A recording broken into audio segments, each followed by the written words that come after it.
Yeah, I'm sitting. Okay, in, try to be really quiet here as you're going to hear the music come up here.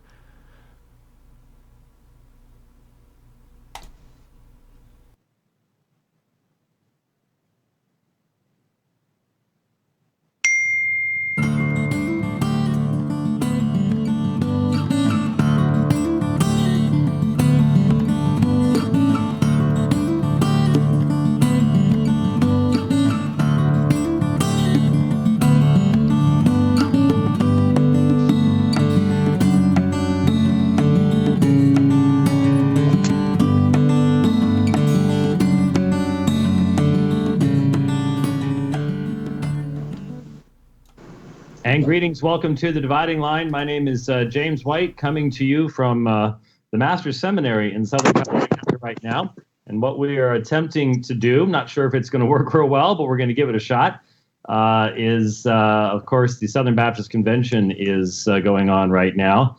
And we sent our super secret representative. No, I'm not gonna ruin Tom's reputation by saying that, but Pastor Tom Buck from Lindale, Texas, is one of the messengers to the conference, the convention. And so he's on Skype, as I am on Skype. All of this could fall apart at any second, which is what some people are saying about the Southern Baptist Convention, too. But that's a whole other issue. So, Brother Tom, it looks like you're outside. Isn't it a tad bit warm in Dallas? It is a tad bit warm, but I'm sitting outside. I had to find a place outside because the convention is pretty much over, and found a place where I could sit, and it's a little bit humid, but I'll survive. It's pretty much over what way? Inside. Pardon me? It's pretty much over as in finished or over? Well, the meeting is over, and the humidity outside is better than it was on the inside. Okay. All right. I got you. So I've been pretty much out of it. I've been teaching here at the Master's Seminary for the past couple days, and getting up uber early in the morning. And so I'm not up on everything, but I did see a bunch of flurry of this resolution goes down in flames, and that resolution is passed, and all sorts of stuff like that. So I imagine you were keeping track of all that stuff. So what happened? Did they get rid of you? Well, no, they didn't get rid of me, though. Right after I left, or right before I was leaving, I guess, they were finishing something up, and someone apparently got escorted out by the Dallas police. The report is on Twitter that the individual was asking questions that a member of the ERLC found threatening, so they asked the police to escort that messenger out of the building. But it was not me, so just so everybody knows, that was not me. It wasn't me either. I didn't really keep up much with all of the resolutions. It's the most amount of resolutions that I remember seeing in a long, long time. They had a resolution on another resolution on racial reconciliation that was targeting the curse of Ham, which I have never heard that taught in any Southern Baptist church that I've ever been in. Supposedly, apparently, Dr. Aiken, who is president of Southeastern, along with Dr. Dwight McKissick, who is a pastor in Fort Worth, and a couple of other authors I'm not aware with, the four of them authored that. They believe, because this is what they wrote, that many Southern Baptist churches have taught the curse of Ham. Now, you grew up in a Southern Baptist church, or at least had some experience. Do you ever remember the curse of Ham being taught? No. I've not met one. I've asked more than a dozen guys who are my age, 51, or older guys like yourself, and and none of them. But you're in much better shape than I am. I know that. So we'll go ahead and get that out of the way. But none of them have ever heard any pastors teaching that. So I was a little bit concerned, in this, that we're passing a resolution that everybody would say the curse of Ham is horrific. It's abhorrent teaching. And now the media is going to think, I assume, that this was common teaching in Southern Baptist churches not that long ago. Okay, so obviously JD Greear is the president, Correct. and what was the story with that? What were the dynamics of that? It was really interesting because when I got there, some guys were panicking to some degree or another, coming to me saying, "Hey, you've got to make sure you vote for JD." They knew that I had issues with JD Greear regarding his what I believe to be weak positions on complementarity, and so there was a sense of panic that he might not win. We've got to get everybody's vote. He ended up winning close to 70% to 30%. And who was the other person? What is his position on complementarianism? No, who was the other candidate? Oh, I'm sorry. Ken Hemphill. Okay. He was a former president of Southwestern, but he's been out of the loop for some time. The traditionalists dusted him off and brought him out and propped him up. It was almost like a weekend at Bernie's, because I mean, I'm just telling you like it is. That's good. I didn't know the guy was still alive. That clip's going to end up on YouTube somewhere. I don't care. I have nothing left to lose. Okay, so but what was the dynamic theologically and position wise between the two? Well, the traditionalists had put him forward. Now this doesn't mean that everybody that voted for Hemphill was that way, but the traditionalists put him forward because I had deep concerns about JD Greear. I did not support JD Greear, but they put Hemphill forward as an answer to JD Greear being the Calvinist. Oh, and but there were many people that weren't. I mean, obviously, 70% voted for him, so many of them weren't Calvinists. Ken Whitten, who nominated J.D. Greear, he's not a Calvinist, as far as I'm aware. He's certainly not one overtly, because I'm not aware of it. And J.D. Greear is an evangelist and a missions-minded guy, and so forth and so on. So it was a shot that didn't need to be taken. He's not a guy that's constantly pushing Calvinism. Greear isn't, but that was the concern because he is a Calvinist. Okay, and so by traditionalists, you mean like the Leighton Flowers wing of people? Uh-oh. I do know that David Hankins from Louisiana was involved, and he is very strong against anything that even smells Calvinistic. So I would say he wouldn't even want tulips planted in his garden. So that's pretty much what we're doing. Okay. I'm sorry. I have had little sleep, so I might be a little punchy. Well, I don't know what would be keeping you all up late at night, but driving back and forth. Oh, you've been driving back and forth to Lindale? Yeah. Gene Client Squirrel's been staying with me, and so in order to help a couple of guys out, they've stayed with me, and we drive back and forth. That's a very long drive. Well, you've done it, so you know. Yes, I have. So now I know why you're not sleeping. Okay. So anyway, what's your take? Were you disappointed that Beth Moore wasn't made president? Yeah, I mean, I shed many tears over that. I was expecting at any moment for her to be nominated at some level. In fact, when they made an announcement that they were going to make a major change in the Baptist News, Baptist Press was going to be making an announcement, it ended up being Pence. I thought it was going to be something along the lines of Beth Moore potentially that they were announcing. So while I was fearful it was Beth Moore, and when I found out it wasn't, I was happy. But then another crowd was mortified that Pence, Vice President Pence, was coming. And so were you there for that? I was. How'd that go? I mean, I think that, it's one of those things where that I wouldn't have chosen to do it because it becomes what it will, a mini political, political rally to one degree or another. But he said some very important or very good things that I would agree with. I think we all would agree with regarding abortion, a variety of things. But, whenever you have a political person speak and they begin to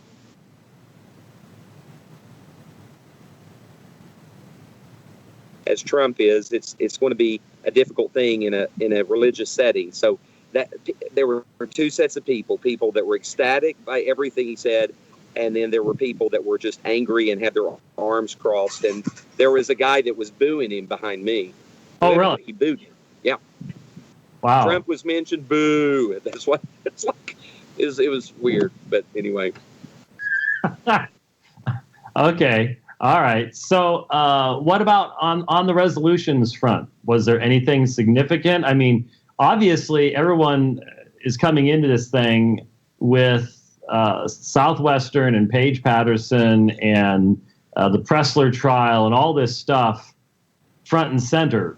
Right. Was it dealt with? Was it mentioned? What happened? Oh, it absolutely was. In fact, the resolutions became secondary because, in fact, in the past, it's like the past, 2 years, the Confederate flag 2 years, racism resolution made to disinvite Pence. So that became front and center. As soon as they announced he was coming, that became a big issue. And so a motion was made, it got defeated. Was defeated. The next day, that became front and center. The second issue, front and center, was the issue of women, and therefore it became a predominant discussion. Report there was that asked a question about the issue of women and the issue of abuse, even though it was answered. To ask a question about it. I got part of that. Unfortunately, you're breaking up really badly right now. I'm not sure if it's just the location or if it's buffering or something like that. But now it seems to have caught back up. But it seems to be going back and forth a little bit. Okay. Is there going to be what's as we look back, other than Pence?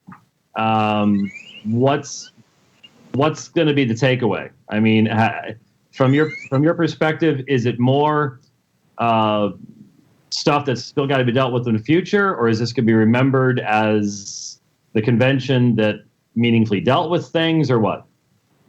No, I think that there's a huge question mark from as I leave here, and I think this is true with a lot of other guys, of where is the convention going to go, particularly regarding complementarianism. There's no doubt in my mind about that, whether Beth Moore's presented forward or someone else. I was very grateful for Dr. Mohler's response, and that's where I was going when I think it buffered. Dr. Mohler was asked a question specifically, and he gave a wonderful answer. He is clearly holding strong to what I believe we would both hold to regarding complementarianism. He made it clear that when it came to the School of Theology, that every person that taught in the School of Theology needed to be someone who was qualified to be a pastor, and therefore that they will never have a woman teach in that role. He said that explicitly. I think that's at the chagrin of a lot of people who had read my organism that were at Josh Biden. He came up to me and he appreciated my exegetical work, and that he believed that because I'm a biblicist, in 10 years I will be egalitarian. So, now, okay. So who was it that said that to you? Because we missed that. Wade Burleson was talking with me. Okay. And he said that because I am such a strong biblicist, that he is sure that in 10 years I'll be an egalitarian. Okay, so what's piggybacking on what here? Is it the ethnic, racial reconciliation movement that's kicked open the door and egalitarianism is running in behind it? Or is it the other way around? Or did they come to the door at the same time? Or because was any of this super front and center last year? Has it been knocking on the door a little bit each year, or what? No, it came out of the blue for me.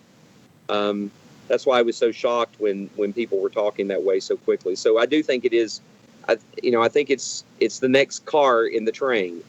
And so they're using the same language of oppression and so forth and so on that you find within the racial discussion. But I will say that there are guys who are in the convention who feel strongly about social justice and the race issue, buy into the egalitarian arguments or soft complementarianism, whatever you want to call it. So not everybody's following in line, but a good majority of the people are falling in line. They move to the next level with this. So everything I'm saying, you're buffering. Yeah, you were buffering a little bit too, but I was able to follow most of what you were saying. As far as the exact relationship between these two movements, I was just surprised to see the egalitarian complementarian issue coming in so quickly, and was it just sort of taking advantage of the Paige Patterson situation, or was that almost, they were looking for something and found it in digging through stuff with Paige Patterson? Well, I missed a lot of your question. I'm sorry. You were buffering at the time. Did you say you said something about taking advantage? Are you saying that are you asking whether I believe this was an opportunistic thing for them as they saw an open door with what happened with Paige? Yeah, pretty much. Yes. Yeah. Yes, that's exactly what I think. Now, let me clarify so that people know. With Paige, value are not going that route. But I certainly believe that those who want to push the convention towards an egalitarian position have seen this as an open door, and they are kicking that door as hard as they can. Yeah, I only got a part of that too. Rich, what we might need to do here is maybe if Tom just goes to audio only, because he's on a cell phone, so I think that's where the stuff is going. So maybe if Tom could go to that, we could just be stuck with me. Maybe he'll be able to hear me better, and I'll be able to hear him better. I'm not sure, but nothing personal there, Tom. I mean, I think most people would rather look at you than me, anyways. But it's the bandwidth issue, and since I'm currently, I'm not sure if do you know where I am right now, Tom?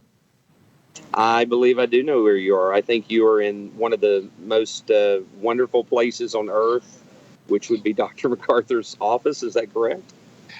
This is at the seminary, and the door says John MacArthur. They tell me he almost never uses it, but as I'm looking around, there are all these rare Bibles in cases all around me. So yeah, it's nice, quiet place to be, but it's pretty snazzy. I mean, this huge thing up on the wall about the roots of the King James Bible, which I find somewhat ironic, given who's doing the program here. But yes, that's where I am at the moment. So I have a nice, strong wireless connection here. So maybe that'd be helpful.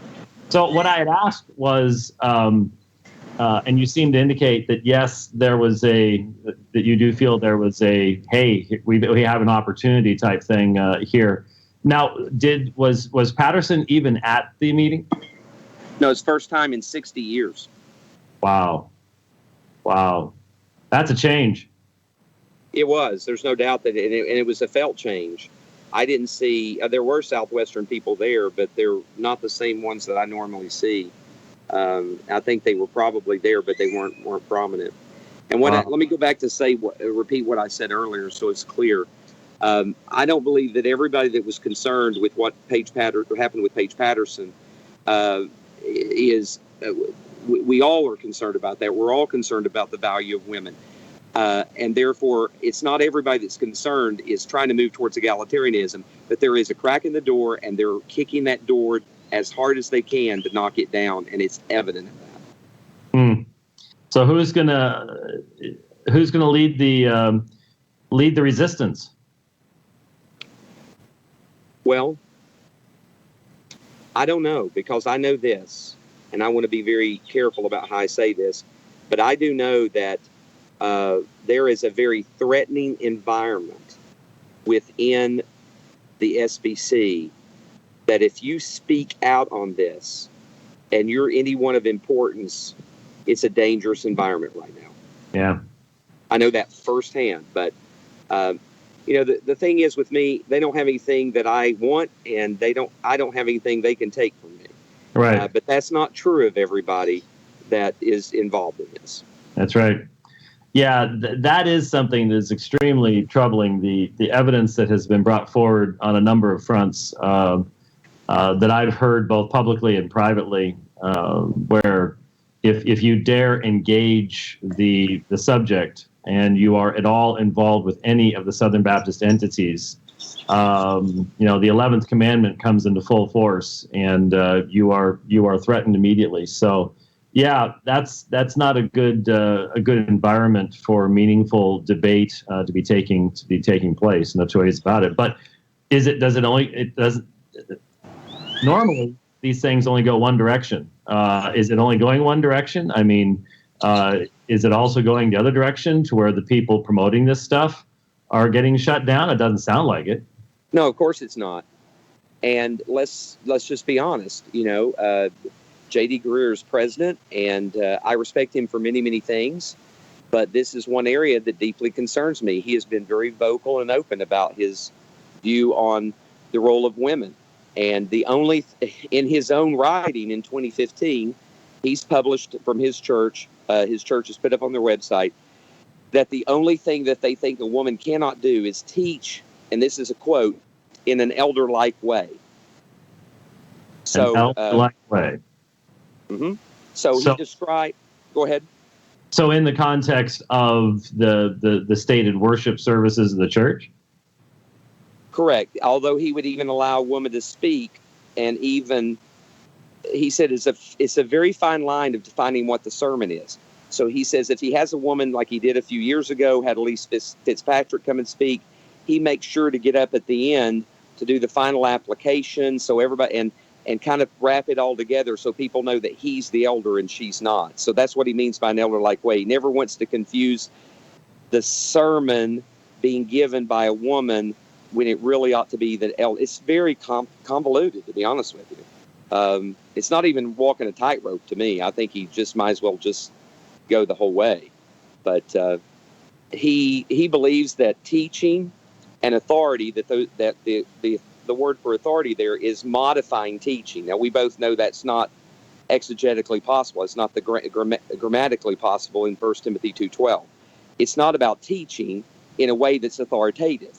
It's two separate things. So, but he says that's not. He sees it that it's an elder-like way. That's how he views the word authority in 1 Timothy 2:12. Okay. So, did the resolution on racial reconciliation pass? Was there anything new in it? Well, I mean, the only thing that was new was the curse of Ham, and the fact that they wanted to inject that the ERLC had celebrated Martin Luther King's 50-year anniversary of his death, and so they inserted that. So we have resolved as a convention to despise a teaching that we already abhorred and never knew was even being taught. Yes. Well, now I heard something, Robert Gagnon on Facebook was talking about a resolution that I guess didn't pass about graciousness in social media. What was that about?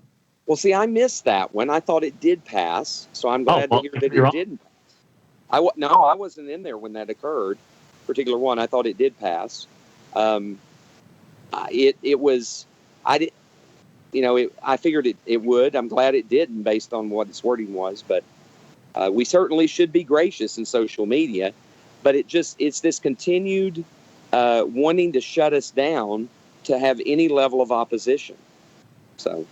Yeah, well, that's how he had interpreted it, and I just didn't know if that was an accurate interpretation, or I mean, was that derived from who brought it up, or just I had no idea. I think it's just the language of it. The language was clear that it was, basically saying if you critique in any way or criticize, it's going to be viewed as attacking your brother and sister in Christ and all of these type of things. So, I'm very thankful that it was defeated. If it was, I didn't hear that it was, but it's just another. It follows right along with all the other stuff that opposition must be silenced. Here's what I understand. I hear the word dialogue all the time. I haven't experienced it in a long time. Yeah. There's something in that actual word that has two. I believe me. I had to defend that in regards to my encounter with Yasser Qadi. That it takes two to have a dialogue. Everything else is called a monologue, and we need to have more dialogues. So shut up. Seems to be. The thing is that in this social media thing they talk about, the shaming is allowed, and even last night. There was a comment that was made by Matt Chandler, and he makes the comment that if people want to call me a social Marxist, let them call me that. I'll just embrace it. I don't care. And I mean, it's just, and then everybody applauds. It's just there's just constantly a dismissal of even engaging in any level of argumentation that disagrees with them. They mock it, they shun it, and they shut you down. And I think that's what the social media thing was trying to do as well. It's wanting to remove all opposition as much as possible. So were these various groups very prevalent there, very easily seen as far as the racial reconciliation stuff, or is that just sort of an undertone, or what? Oh, it's all women this time. All the issue of women. Oh, they had a women's rally, and Wade Burleson spoke at the women's rally. He had written an article a day or two before that, and he had said that these are the type of things they're saying, and he wouldn't mind me saying this because he told me to my face this is what he believes. Wrote an article on it. He said that he believes that when you have a church without women in power is the same thing as having a homosexual marriage. Because it's not complementary. So he's defining complement. If you're going to have complementarity, you must have equal power with men and women. They must share the same structures of power. Wow. So I would ask how he interprets the qualifications sections in 1 Timothy and Titus, but I'm not sure that that's really where this is coming from anyways. No, I don't think so. Yeah. I think there's an agenda. Oh, yeah, definitely. So peer into your crystal ball, brother, because I was only going to keep you about half an hour. Peer into your crystal ball. Take a wild guess what SBC 2019 is going to look like. Well, I think that 2019 will be more orchestrated and structured, and everything will be planned out more than it ever has been before. And this is my opinion, I think that there will be less. Here's the funny thing. They talk about diversity, but there will be less diversity in opinions about this than there ever was. It'll be one opinion that'll be moving forward. I honestly believe that unless certain individuals, I believe Dr. Mohler's one who holds strong to a complementarian view, I think that it's very possible and probably likely that by 2020 we will have a female president elected. Now, people see that as crazy talk, but that's my feeling. If things continue in the path that they're going, I don't see how it doesn't go to that. And what about, real quickly, obviously, I think there's a president pro tem at Southwestern right now, right? Yes. So do you see the final selection there as being an indication of fundamental changes in the power structure in the SBC? I don't know. I want to reserve and be cautious there. Dr. Bingham gave a very good speech. One of the things that was interesting that he said was that Southwestern is not going to be in the future defined by what we're against in small sections of the Southern Baptist Convention. Now, I saw that as a signal of we're not going to be anti-Calvinistic anymore. I could be wrong, but he said that and Gene and I both looked at each other when he said it and said, that's a change. Yeah. Because it certainly has been seen itself as being the bastion of traditionalism. So I want to reserve judgment on that. I want to give Dr. Bingham the time as the interim and not make any predictions regarding that. I felt his speech was really good. I felt he was well balanced in how he dealt with the issue of we're going to protect women and we're going to make sure that that's handled rightly and that we address this situation rightly, but we're not going to change with our beliefs on the Word of God, and we're going to stand strong on those truths. So I felt his presentation was good as well. So I want to give him the benefit of the doubt. But if there is a major shift, it does strike me that there must be a tremendous amount of political capital going into the determination of where Southwestern goes from here. Oh, no doubt about that.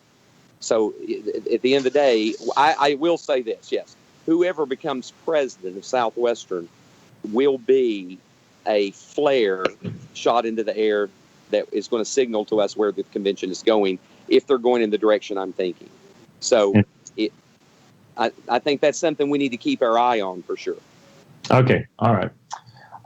Well, Tom, thank you very, very much. We were able to hear you much better once we uncomplicated the stream there. So that was probably a good idea. But thank you for your report. And I hate to tell you, but I'm headed your direction in a couple days. So we'll see you later. Okay. I appreciate you having me on. Hopefully it was helpful. All right. It was. Thank you. All right. We'll see you. Bye-bye. All right. God bless. All right. Well, it just sort of put me back on the screen, so I'm hoping that means we're still connected. I could sit here for the next half hour talking to myself, for all I know. I would hope that Rich would text me or something, but sometimes I think he would probably just let me just go on, just make me feel better or something like that. I don't know. I don't like looking at myself, especially with the angle and stuff like that. You just look really weird on these computer things, but I just look weird normally.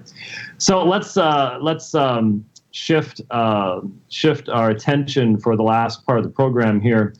Obviously, I would rather do this and will do this when I have opportunity. I don't get back. I'm home for 3 hours between when I get back and when I have to head for the airport for Dallas, but I get back middle next week, so hopefully, like on Thursday, probably Thursday, we'll try to do a dividing line, try to make something work there. But it would be easier to do this in the context of the studio and having citations to deal with, but instead I'll just have to make some rather basic comments and clarifications in light of some of the stuff that's gone on over the past couple of days. People have probably seen that there was a social media exchange, fairly brief, between myself and David Wood. And as it seemed to me that David was becoming more and more agitated, I said, hey, why don't you take a deep breath? Let's not do this here. And it kept going for quite some time, unfortunately. And of course, what that does is then you get other people piling into the conversation who are even less self-controlled than the original people who started the whole thing. And it just seems like Twitter, Facebook, the comment sections, that kind of thing is just designed to bring out the worst in us when it comes to conversations and things like that. It was bothersome for me to see discussions of my alleged followers, as if I have this legion of followers that I say, go get such and such a person, and they go get such and such a person. That's not the case, of course. And I don't respond by saying, well, your followers do this, that, or the other thing, or Wood's followers, or Shamunians, or whatever. I'm old school, and you're accountable for what you say, not what other people who like you say. But that's, as I said, old school. I very frequently get held accountable for what people I don't even know who they're referring to say. But, well, if they're on your side, then you're accountable for them. Today, in today's edition of Islamicize Me, which I think is getting right toward the end, there was obviously a change. We know it was a change because the video that was used and inserted into this particular episode was from my response to Islamicize Me. So obviously this was not what was intended, but was put in. And for what reason, I don't know. It could be an olive branch. It could be taken the other way. I mean, in light of the fact that when I logged into Facebook this morning, there was a list, yay tall, of articles that I had been tagged in by Sam Shamoon, attacking me, digging up stuff from the past, and recycling all sorts of stuff that's been refuted and dealt with in years gone by. If it was meant as any type of positive thing, it doesn't represent everybody. There are different perspectives, obviously, amongst the gang that is producing the videos. And then, was it either yesterday or the day before yesterday, Robert Spencer started getting involved. And I'm still trying to process his assertion he'd be willing to debate me on the gospel. This is a man that, as far as I can, I've never heard the man do exegesis of anything. As far I have no knowledge of anything that he's done whatsoever from a theological perspective. Biblical exegesis, gospel teaching, books on the subject, nothing. So for someone to say I'll debate White on the gospel, it's like I had to, even in the little bit of communication we had in email, I forget when it was, I guess it was last year, 2016, 2017, somewhere around there. I had to almost drag out of him what kind of a Catholic church, which of the various, because it's not Roman, so it's like a Byzantine rite or something, or I had to drag that out of him. And did not seem overly comfortable at all, even discussing it.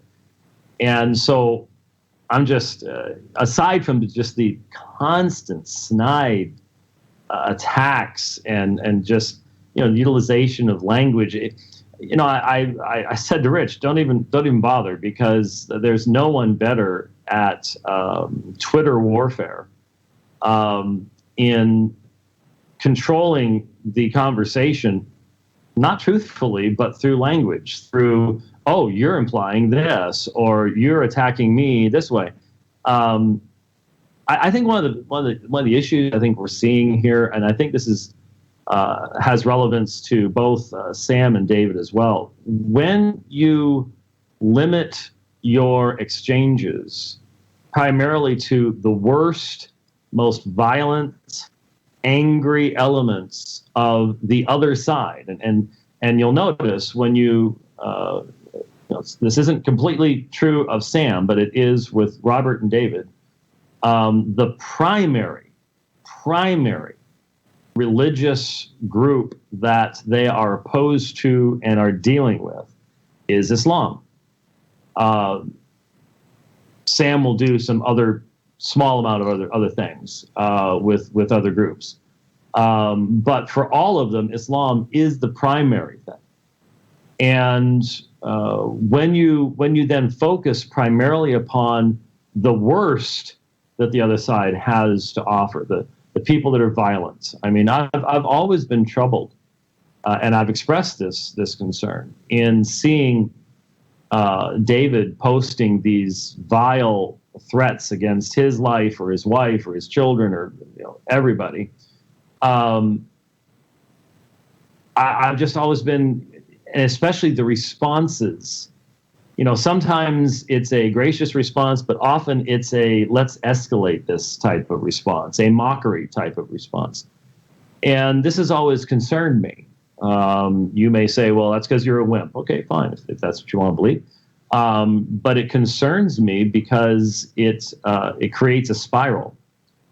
And if that's all you're ever dealing with, people who are trying to kill you, people who are threatening your life, the result is you start putting everybody into just one box. And you are going to, therefore, the level of your approach is going to be determined by the constant level of activity and intellect and argument of the people that you're normally dealing with. And so, yes, you do have to deal with people like that, but they are not, in fact, representative of the entire whole, just as we have to, as Christians, recognize there are people who claim the name of Christ and yet behave in ways that we have to fundamentally say is completely outside the borders of Christian behavior and morals and ethics and everything else. And so one of the big differences that I'm certainly seeing as I see this playing out, as I honestly am shocked that a Christian minister, and of course from Sam Shamoon's perspective, even that's irrelevant, I guess, from what he said about the church that I've been at for most of his life. As a Christian minister, I've expressed sincere, biblically based concerns about the methodology, and it's not just methodology. The methodology in regards to Christian behavior and how we present the gospel in such a way that we do not present an impediment to the Spirit of God.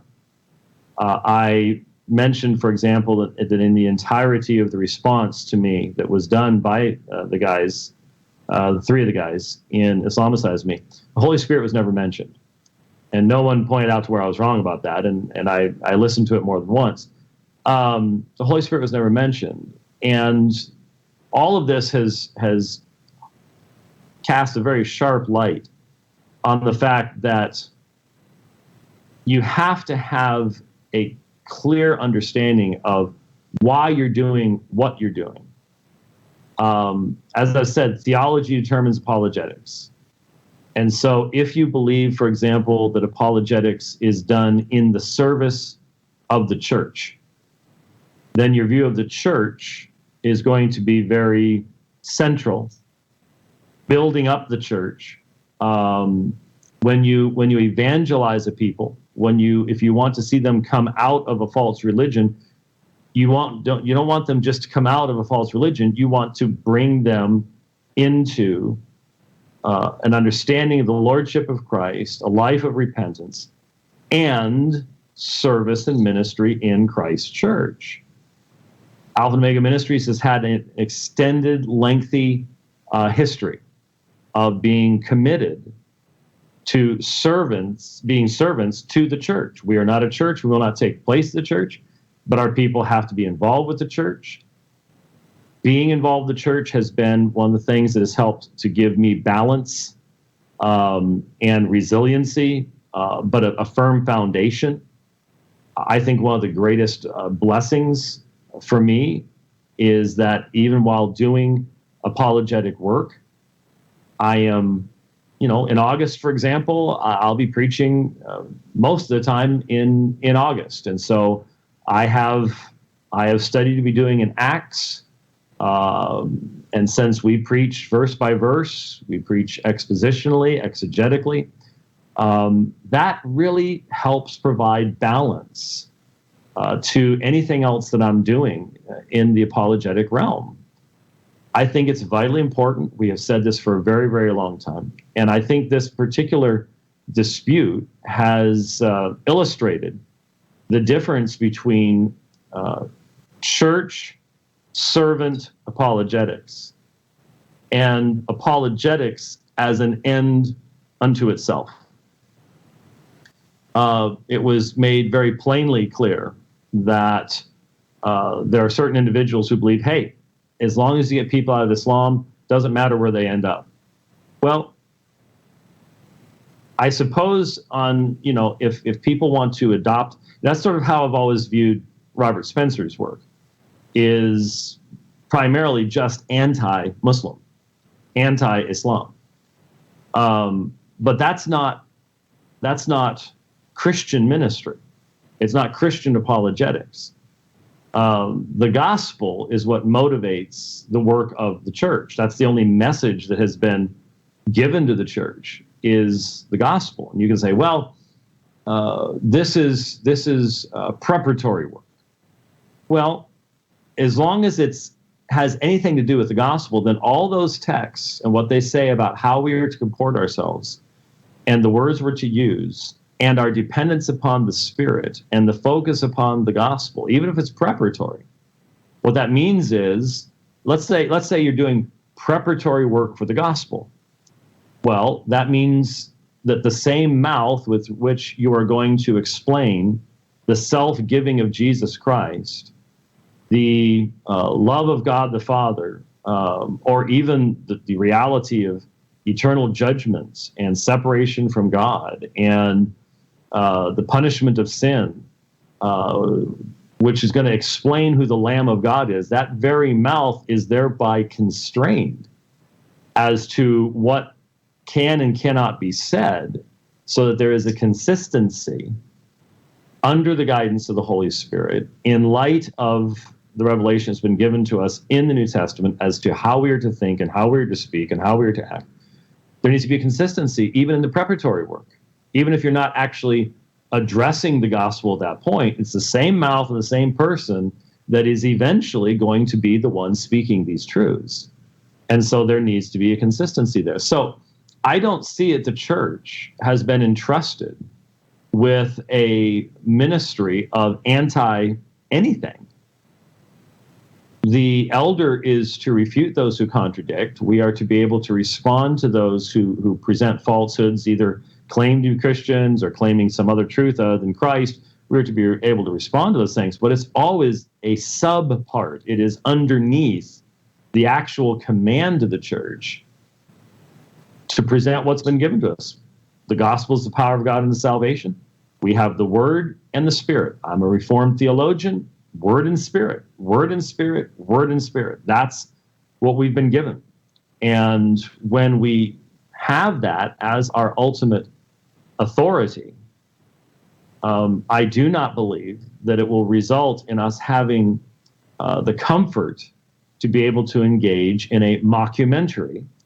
And I do not believe that it gives us the foundation of saying, well, we're going to use this one standard in mocking the Islamic sources, when we know that if that, let's say a person leaves Islam because of this, let's say even somehow they're graciously brought into the church, but then in many situations, they still have to engage with Islam because of family situations or the context in which they live. And now someone who is trained, as many people in Islam are, to do dawah, the da'i come, and they start pointing out the inconsistencies and the double standards that were used in the original mockery of the Islamic sources.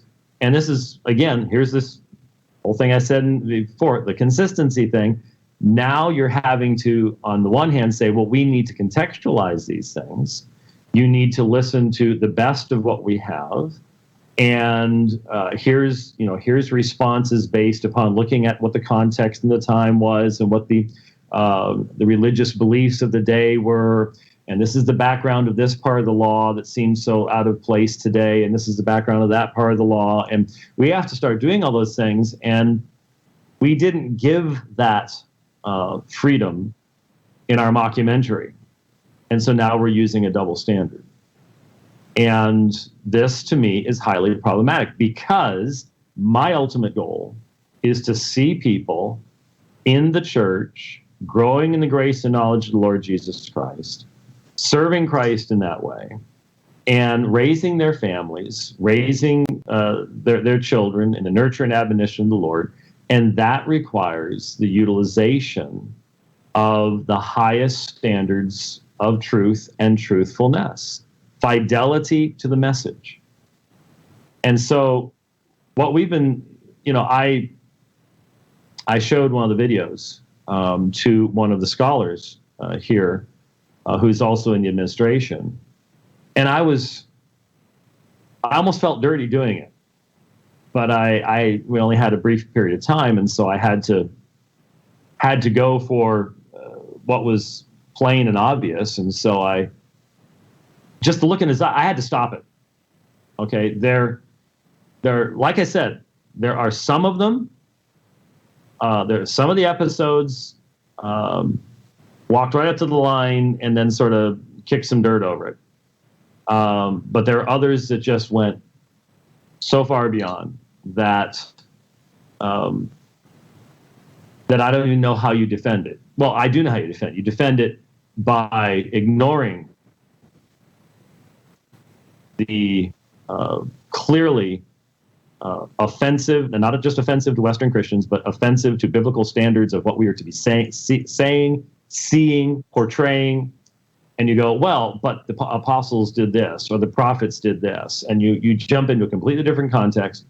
And even with that, it is the portrayal of obviously sinful action, or the portrayal of what is just simply slapstick, juvenile behavior. Trying to tie that together with the gospel is where the real problem is. And unfortunately, what I'm seeing on behalf of most people is, oh, well, let's talk about Ezekiel, or let's talk about harsh words. I'm not talking about harsh words. I've used harsh words. I've given the illustration. I'll give the illustration real quickly here, because I only want to go to the top of the hour, well, a little bit afterward, because we got started a little bit late. But let me give an illustration that demonstrates that so much of the argumentation that's been presented has missed what it is I've been talking about. I very clearly remember debating in a mosque in Lenasia, South Africa. And during the question and answer period, this guy gets up and he asks, or rather, I'll call it a cheeky question. It was a little disrespectful. It was a little aggressive. And he's wearing an FBI cap, which I found odd in South Africa.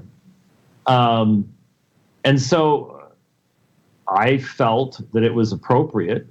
On a spiritual level, there was sort of a delay as I pondered this in a prayerful manner, and I fired back, and I slapped the guy down, not in a mean-spirited way, but I used advantages that I have that he doesn't have, specifically biblical languages, and pointed out that he did not have those advantages, and hence put him down commensurate with the cheekiness of his question. And that was not my normal inclination, but I try to be sensitive to the Spirit's leading in those situations. Well, interestingly enough, the next night at the University of Johannesburg, after a debate there, I'm trying to talk to a young Muslim girl who's telling me, do not say three, and I'm trying to reason with her and talk with her about what is said in surahs 4 and 5 and so on and so forth. And the Muslim men are disrespecting her because she's a young girl, so they don't. And they're talking over her. And And all of a sudden I hear this voice over my shoulder that shuts all these men down, shuts them up, and says, let him talk to the girl. I turn around. It's the guy in the FBI cap.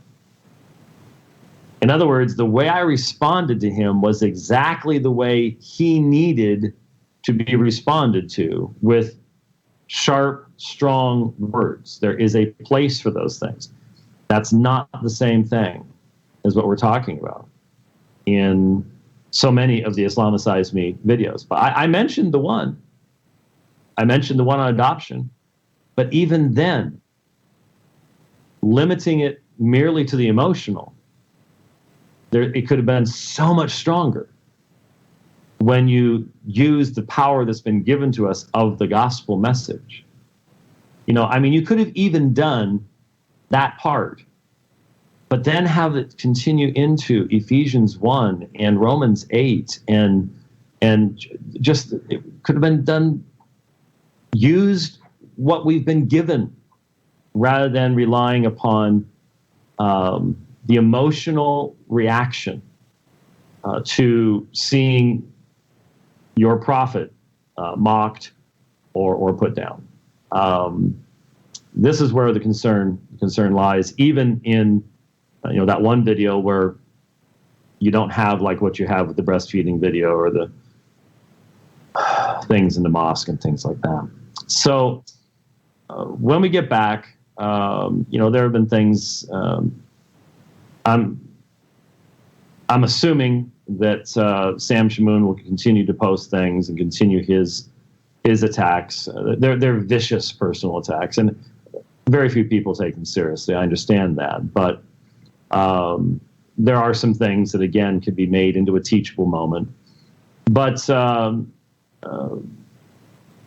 there are some others who are writing on the issue who have a long history of being snipers. In other words, the only time I ever hear anything about them is when the controversy starts over here and I get involved with it, and they'll run out and spit at me. Other than that, I never even think about them. I don't read their stuff. They have a long history of being incredibly biased and prejudiced in regards to anything that I have to say. And then all of a sudden they're touted as these great experts when they all of a sudden, oh, cool, another controversy. I can come out and spit at James White. There are some people like that. And whether you even take the time to respond to that kind of stuff is something you really have to put some serious thought into. But as I said, really important stuff. Let me just mention really quickly, aside from all this stuff that's happening out in the Twitterverse and things like that, really exciting things going on. I had a meeting yesterday where we were talking about evangelizing the Muslim world and doing it in the right way. This is what was so exciting about it, was providing real solid, consistent biblical resources. And we're talking about resources that we're talking about the very same materials that are in Bukhari and Muslim and the other works of Islamic history and the Quran itself. Exact same material, many of the same subjects, but done in the local church in a biblical context with fairness, accuracy, and most importantly, the primary approach being the gospel. And translation into all sorts of languages, and it's just really exciting. The Lord has done a great work here at the Master's Seminary, and these folks know how to do things. They really do. And they have a heart for the Lord. They have a heart for the gospel. And it's exciting to be in a place like this. And so I'm excited about all that. I'm not going to let Robert Spencer or other people get me down when I'm sitting here in the middle of seeing and being involved with such great things in bringing the gospel all around the world. And the class that I'm doing, man, we've got the seminary students, and then they opened it up to the church. And so we've had like 120 at least each evening, maybe more than that. I've not counted, but they had at least that many signups. People who've been in attendance, 3 hours a night for the whole week is quite a commitment that people are making. And really enjoying. We've laid the foundation now. I actually start on the subject of Islam this evening. So we've laid the foundation, and we've still got a lot of material to cover, but it's really, really been great. So really exciting stuff, and I'm very thankful for the opportunity of being here and doing this. So anyway, thanks for watching the program today. Thanks to Tom Buck for joining us via Skype, giving us a little bit of an insight inside of the Southern Baptist Convention there, what happened, and certainly we'll be praying for that situation and observing very carefully, because it's not just the Southern Baptist Convention. The Presbyterians have their issues in these areas, and now it's coming in at high speed within the Southern Baptist Convention. And the next few years are going to be really going to give us an idea of what the future is going to be looking like in American evangelicalism. And remember, America is not the sum of all things. God has his people all over this world, and that's something to always keep in mind. We can tend to forget that. So thanks for watching the program, and Lord willing, we'll be seeing you a week from tomorrow is when I'll be back from Dallas, and we should be able to do a program then. Lord willing, we'll see you then. God bless.